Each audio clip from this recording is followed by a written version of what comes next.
Então as taxas de juros caíram e os seus clientes estão reclamando que as aplicações de renda fixa deles estão rendendo muito pouco.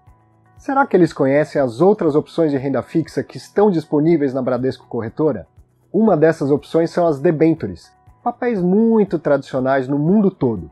São títulos de renda fixa de crédito privado, ou seja, emitidos por companhias, que desejam tomar empréstimos no mercado de capitais ao invés de pedir dinheiro emprestado no banco. Portanto, quem investe em debentures empresta para uma empresa de grande porte.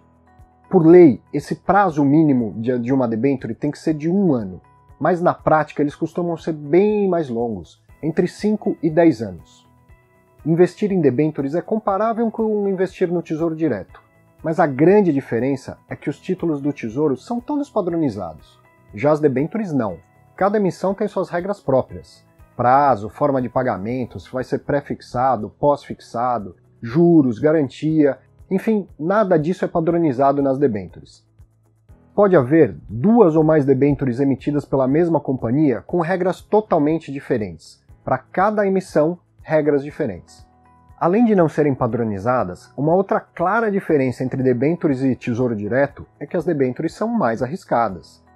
Por exemplo, o risco de crédito é bem maior. Por mais que uma empresa seja grande, o risco dela não pagar o que deve é muito maior do que o risco do Tesouro Nacional não pagar as suas dívidas. Para minimizar o risco de crédito, a empresa emissora pode oferecer garantias. A primeira coisa que você deve olhar é o tipo da debênture emitida. Ela pode ser simples, pode ser conversível ou permutável. A debênture simples, ela nasce debênture e termina debênture. Ela é simples, ela não vai mudar nunca. Se a debênture for conversível, ela pode ser convertida em ações da mesma companhia que a emitiu. Então, se numa eventualidade essa empresa deixar de honrar os pagamentos, o debenturista converte em ações para tentar receber alguma coisa do que ele tinha emprestado.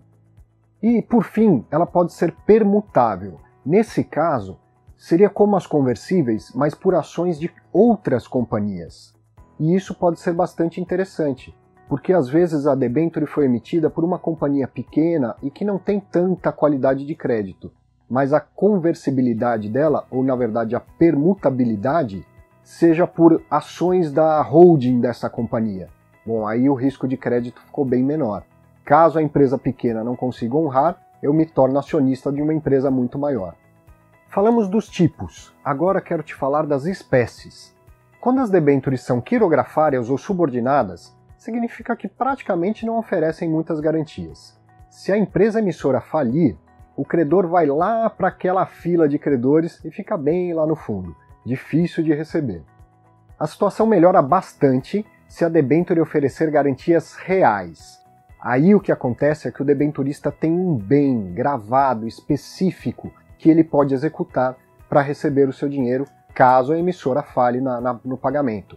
Esse bem pode ser um imóvel, um navio, uma série de máquinas da empresa. Então aí sim eu tenho uma garantia real. Bom, legal. Até agora só falei de juridiquês. Essas garantias explícitas, elas estão lá na lei das SAs. Mas além dessas, podem existir outras que são chamadas de garantias adicionais. E aí eu estou falando de seguro, fiança, um monte de outras coisas que podem melhorar essa situação do risco de crédito. Para conhecer todas as garantias, só tem um jeito. Eu preciso ler a escritura da debênture, que é algo assim muito parecido com um regulamento. Outro risco que a gente tem que considerar é o de liquidez. Quando alguém investe em debêntures, não tem essa garantia.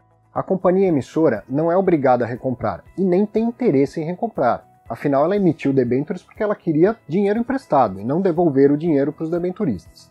Então, caso o investidor queira vender as suas debêntures antes do vencimento, ele vai ter que procurar um comprador interessado em comprar os seus títulos. Elas podem até ser listadas na B3. Ocorre que, infelizmente, a liquidez desses papéis ainda é muito pequena aqui no Brasil. Mas o cliente que deseja comprar e vender as debêntures pela Bradesco Corretora tem uma grande vantagem: contar com a expertise de negociação e a estrutura do banco. É importante entender 2 pontos.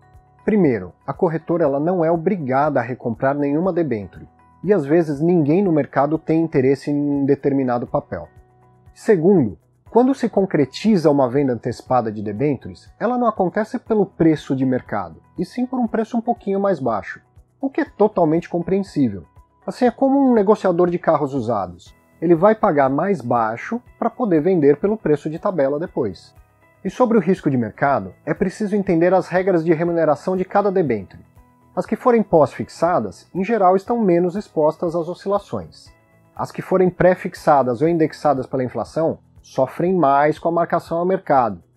E falando nisso, para esses papéis pré-fixados, o que acontece mesmo quando a taxa de juros sobe?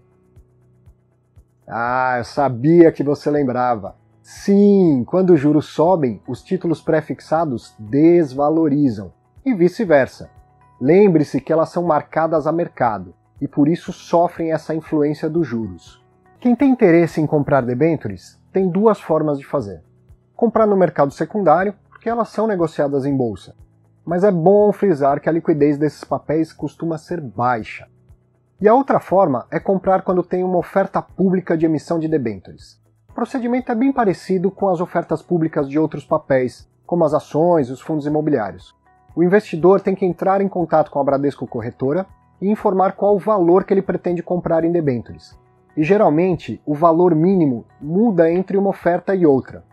A tributação segue o padrão das regras gerais de renda fixa. Começa em 22,5% e vai até 15% de acordo com o prazo. Mas tem uma exceção muito interessante. Se ao emitir as debêntures, a empresa comprovar que vai usar os recursos para obras de infraestrutura, os papéis são isentos de imposto de renda para pessoa física. E para pessoa jurídica, a alíquota é de só 15%. E eu tenho uma boa notícia. Não há taxa de negociação. E geralmente também não tem taxa de custódia. Então percebeu como dá para sofisticar os investimentos mesmo dentro da renda fixa? Para aqueles investidores de perfil a partir de moderado, as debêntures podem ser uma baita alternativa de diversificação. E como você pode oferecer as debêntures para os seus clientes? Vamos lembrar? Elas são títulos de renda fixa de crédito privado. Podem ter uma série de garantias e de regras, como ser simples, conversíveis, quirografárias. Para saber todas essas regrinhas, você tem que ler a escritura da debênture, que pode ser encontrada no site do agente fiduciário. A liquidez não costuma ser alta, mas você pode consultar na Bradesco Corretora as possibilidades de recompra. Não tem custos de negociação e geralmente não tem custódia. A tributação é a padrão da renda fixa, exceto se a debênture for de infraestrutura. E aí lembre-se, é isento de imposto de renda para pessoas físicas, e na jurídica o IR é só de 15%. Debêntures são indicadas para investidores a partir do perfil moderado que queiram diversificar em busca de retornos maiores. Tenho certeza que você já pensou para quais clientes você vai oferecer as debêntures.